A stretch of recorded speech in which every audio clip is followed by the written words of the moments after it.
Hey, it's Erin. Do you have one beefy arm and one shrimpy arm? I'm just kidding. Well, kind of.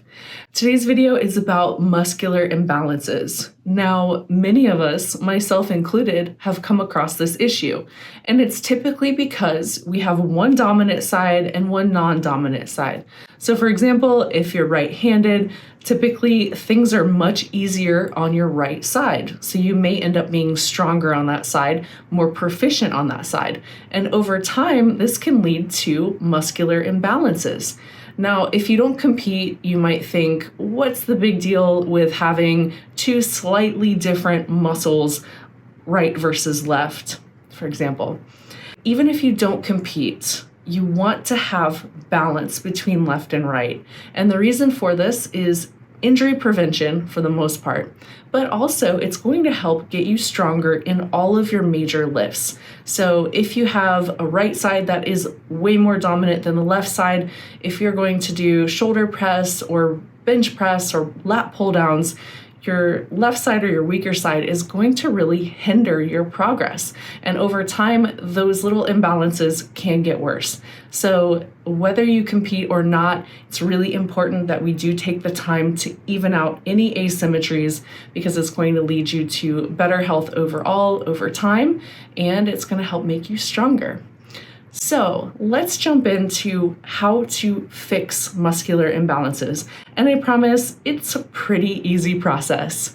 Now, the first thing that you want to do is, instead of doing a bilateral move, which is either double arm or double leg, you want to switch to single arm or single leg. Now, for this example, I'm going to use lateral raise because it's an easy exercise to demonstrate. Now, you're going to switch to single arm. Really important that you start your set using your non-dominant side. So for me, that's my left side, and left versus right, I can probably do 10 reps on my left side. I might be able to do 16 reps on my right side. What I'm going to do to even things out is I'm going to do 10 reps on the left side, or however many reps I can do with good form, until I just about reach my failure point. And then I'm going to do the same number of reps on that right side or that dominant side. And you want to go ahead and repeat this.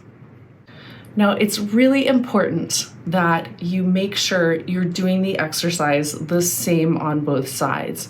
Now, for me, with the lateral raise, I notice that I have the dumbbell out in front of me a little bit more on the left side than on the right side. So either record a video, look at yourself in the mirror, or have somebody spot you and pay attention to your form. You want the right and the left to be a mirror image. And here's another important key. You want to stick with this for a month, maybe 2 months. Give it a little bit of time. So rinse and repeat. And this process works on every single muscle group. Just to recap, you want to switch to single arm or single leg exercises. You want to make sure that you start with that non-dominant side and let that dictate the number of reps that you do on the dominant side. So if you can only do 8 reps on your non-dominant side, you're going to do 8 reps on the dominant side. And you're just going to repeat this process. And over time, you will see that the muscles will even out. If you like this video, please consider subscribing. And if there's something specific that you'd really like to see, please let me know in the comments below. And please check out my website. I've got a ton of programs that are on sale now. If you use code SUMMERSAVINGS, all one word, it'll get you 20% off of anything on the site.